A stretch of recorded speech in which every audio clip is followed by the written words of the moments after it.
Buenas tardes, doctor Ledesma. Soy Isabel Gómez Gaviria y le voy a presentar la organización y estructuración curricular. ¿Desde qué enfoque? Desde la perspectiva de la diferenciación entre la organización y estructuración curricular. Ciertamente, la estructuración y el diseño curricular son dos acciones diferentes, porque una de ellas involucra no solamente los elementos curriculares, sino también la construcción del plan y del perfil del egresado, es decir, que tiene en cuenta los conocimientos y las habilidades del perfil profesional. Iniciemos conceptualizando como repaso el diseño curricular, concebido como sistema y como disciplina, el currículo y también como experiencia. ¿Cómo así? Nosotros cuando concebimos el currículo como experiencia, como sistema y como disciplina, estamos integrando y contextualizando el currículo a la enseñanza y también a la pragmática, ¿no? Al uso, al contexto. Y lo tomamos como un mediador entre la ciencia didáctica y el proceso de enseñanza-aprendizaje.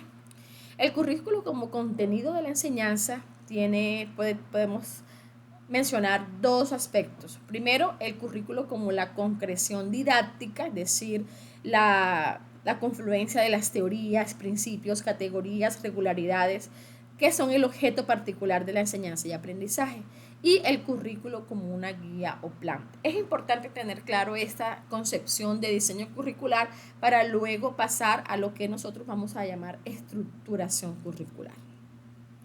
Entre los elementos del diseño curricular tenemos que está el plan estructural, que está comprendido por los objetivos, contenidos, actividades de aprendizaje, evaluación y autoevaluación, y por supuesto el diseño metodológico. Otro elemento es la estructuración de los contenidos, es decir, el marco disciplinar o temático, si es por proyectos, si es por problemas, si es por módulos, o en la estructuración del contenido también se tienen en cuenta los objetivos generales, específicos, los objetivos de aprendizaje, las características, las metodologías, los recursos, la evaluación y por supuesto la acreditación. Y en un tercer elemento tenemos la estructura del plan de estudios, que ya es un tercer nivel en el cual ya es más micro, ¿no? Donde se encuentran el mapa de asignatura, los cursos, los módulos en sentido vertical y horizontal, la extensión del trimestre o del semestre, los años, etcétera. Y por supuesto el análisis contextual y el marco teórico de base. También el diseño curricular, el currículo, posee unas dimensiones. Específicamente mencionaremos hoy cuatro. La primera que tiene que ver con el currículo desarrollado, la segunda el currículo pensado, la evaluación y la metodología. En el nivel macro podemos concretar que el currículo incluye la caracterización de la carrera o perfil del egresado y el objeto de trabajo o los campos de acción que tendrá este egresado, y en especial cómo la carrera, cómo el programa va a dar respuesta a las necesidades contextuales y a las necesidades globales. Los problemas profesionales son modos o actuaciones que tienen o tendrán los egresados, y por supuesto se constituyen un punto de partida para los objetivos generales del plan de profesión del proceso docente. En el nivel meso, es decir, el nivel intermedio, encontramos los programas de las disciplinas, es decir, el contenido disciplinar a desarrollar, los datos preliminares, la fundamentación de la disciplina, los objetivos generales y por supuesto los contenidos. Y a nivel micro ya tenemos los indicadores, las metodologías generales para la organización, la bibliografía, entre otras. ¿Por qué decimos que el currículo modeliza la realidad? El currículo es una oportunidad para integrar la experiencia, los contenidos y las actividades alrededor de la educación de generaciones completas. Por lo tanto, es muy importante que entre estos elementos que lo componen y las dimensiones haya una interacción que se concretice en la programación, en los contenidos y en evaluación, y entre ellos haya una relación directamente coordinada y coherente, ya que a partir de esta engranaje es que se va a evaluar el producto como tal, es decir, la eficiencia y la eficacia de el desarrollo curricular. ¿Qué marcos utilizamos para el diseño curricular? Hay muchos. Podemos mencionar las teorías del aprendizaje, entre ellas la conductista, la constructivista sociocultural, la constructivista cognitiva, el modelo de procesamiento de la información y muchos más. Y bebiendo de la pedagogía general, podemos hablar de los diseños de aprendizaje, donde ya podemos identificar la administración y gestión de la clase. Hay mucha teoría al respecto de ello, el lenguaje y el discurso, cómo se trabajan los modelos de enseñanza, etcétera, etcétera. Y por supuesto, para la gestión de ambientes de aprendizaje, aquí en Colombia se está haciendo bastante énfasis en las rutinas, en la gestión de aulas de ambientes de aprendizaje con interacciones sociales eficaces y eficientes y los modelos de enseñanza que tienen que ver con la pedagogía activa.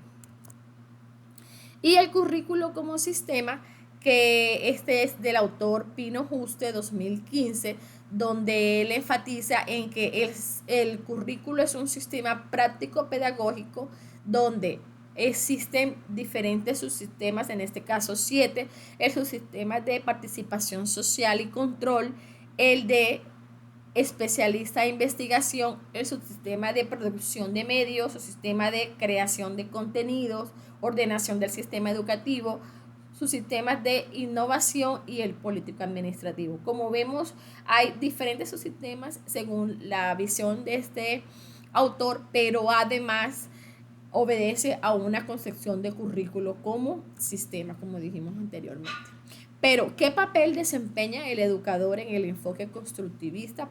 En el sentido de que es una de las metodologías y uno de los enfoques y también teorías que está permeando todas las actividades hace más de 4 décadas. Pues desde el enfoque constructivista podemos decir que el currículo es la planeación de todo aquello que se pretende lograr con los estudiantes.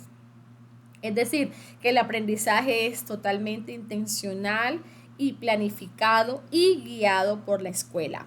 En Colombia, por ejemplo, el ministerio ya ha dado varios pasos a pesar de que desde el 91 tenemos una ley de educación que prima la independencia, la autonomía de las escuelas. El ministerio ha optado por sugerirle al sistema educativo general mallas curriculares, DBA, que son los derechos básicos de aprendizaje, y otros elementos curriculares de calidad que le permitan este enriquecimiento del aprendizaje intencional y de los logros y competencias que se quieren alcanzar en la escuela. Pino Juste dice que el currículo no es un hecho físico propiamente, sino que es la interacción, como decíamos hace unos segundos cuando nos referíamos precisamente a esta interacción de la coherencia entre la programación, los contenidos y la evaluación. Bueno, este concepto está relacionado con esto, de que la interacción entre los profesores y los estudiantes tiene que ver mucho con un proceso que se concreta en la acción, o sea, que hay por ejemplo, elementos intangibles, pero también tangibles que se dan precisamente en la interacción. Y es una propuesta guiada precisamente por la práctica y la reflexión sobre ella. Nosotros, para diferenciar o para lograr un poco esto que nosotros nos hemos planeado o planteado como cómo diferenciar la organización y estructuración curricular, concluimos que uno de los elementos más importantes para diferenciarlo es precisamente los elementos del diseño curricular, ya que estos elementos en el nivel macro, meso y micro tienen diferentes aspectos en los cuales la estructuración curricular se le da forma. En el nivel micro, por ejemplo, que es el nivel metodológico, el nivel de la organización y el nivel ya de la acción, de la interacción, como a la manera de Pino Juste, cuando dice que el currículo es interacción y que no es solamente físico, sino que se concretiza en la acción. Entonces, la diferencia entre la organización curricular y la estructura curricular tiene que ver con las condiciones que se tienen en cuenta para el hecho educativo, las ideas, los ideales y las finalidades. También tiene que ver con la concepción de ser humano que se aborda, el concepto de educabilidad, las potenciales y potencialidades del educando y de los resultados que este proceso vaya arrojando en el crecimiento y desarrollo físico y psicológico y social del educando. También tiene que ver con las concepciones acerca de cuáles son los fines y objetivos de la educación y también de cómo esas características priman en el hombre que necesita la sociedad del momento, en el contexto histórico que se esté dando el currículo. Y también es importante tener en cuenta para la estructuración curricular los destinatarios del currículo, es decir, disponer de un conocimiento amplio acerca del uso y la pragmática que genera el contexto donde se está desarrollando el currículo y el pensar cómo, qué, cuándo se va a enseñar y cómo, con qué características viene el aprendiz para precisamente recibir y aprender, con qué recursos, actividades y con qué tiempo se cuenta y sobre todo qué elementos del proceso de enseñanza-aprendizaje se van a fortalecer o se van a priorizar. En este sentido, la teoría del aprendizaje, una de las que de pronto relevamos en este corto espacio, es la teoría constructivista. Como decía antes, es una teoría que está tomando mucha fuerza hace ya varias décadas, pero ahora mismo hay como más sentido y comprensión de lo que significan estas metodologías activas.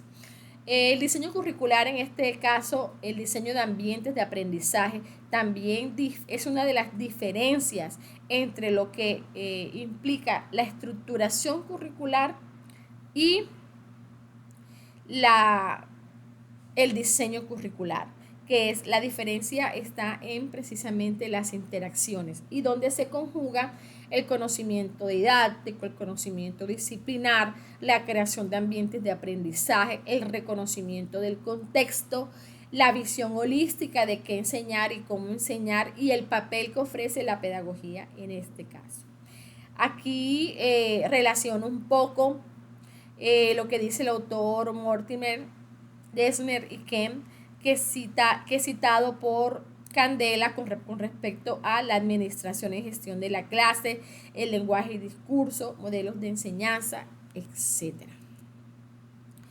Eh, Vamos para terminar con dos puntos específicos que tienen que ver con las lecturas recientes, estas que hemos trabajado en las unidades 1 y 2, donde, por ejemplo, Zabalza considera los 8 principios básicos del diseño curricular, los cuales determinan las características y los objetivos a seguir en el diseño curricular y también cómo la escuela es el centro donde convergen no solamente el hecho académico pedagógico en sí, sino que también hay otras potencialidades administrativas de proyección social que le permite a la escuela ser un centro, podríamos decirlo, de generación comunitaria del conocimiento y de fortalecimiento social. Entonces, ya para terminar, decimos que el currículo en sí es el producto de la interacción entre los profesores y los estudiantes. Y la estructuración del currículo se da precisamente o se vivencia en esta interacción. Y el diseño curricular es precisamente la organización y el conocimiento de la base metodológica y teórica que subyace en el currículo. Estas son las referencias bibliográficas. Agradezco mucho su atención, profesor. Muchas gracias.